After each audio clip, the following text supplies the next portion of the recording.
Mela ġewwieni Inards għax huwa ktieb bilingwi bil-Malti u bl-Ingliż huwa ktieb bi-ġbijat li jitratta s-suġġett tal-ħlas u tal-ġisem tal-mara.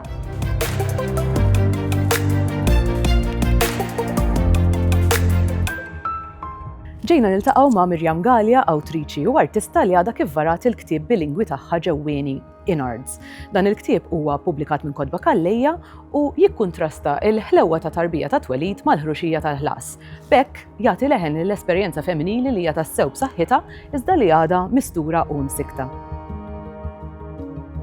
Jiena xebbaħdi dan il-proċess ma' wieħed li fih il-ġewwieni jiġi esternalizzat kemm letteralment kif ukoll metaforikament.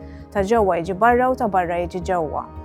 Fil-fatt fil-ktieb hemm taħlita ta' ġbijat tat-tifla kif ukoll tal-ġisem tal-mara, ta' frijaj tas-siġar area u inkorporajt ukoll taħżiżiet tat-tifla.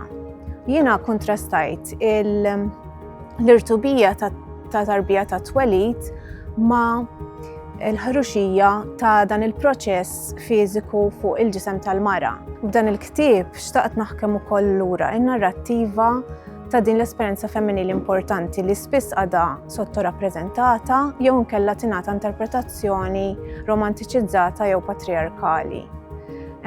U b'hekk inleħħen ukoll in-nisa li jgħaddu minn din l-esperjenza imma mhux dejjem jitolbu l-ispazju li jisħoq ilha.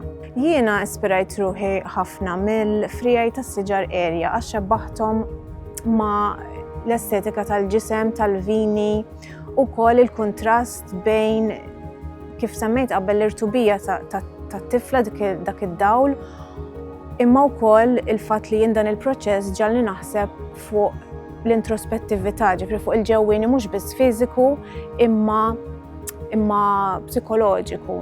U b'hekk ġejt ispirata minn dawk il-pajsaġġi.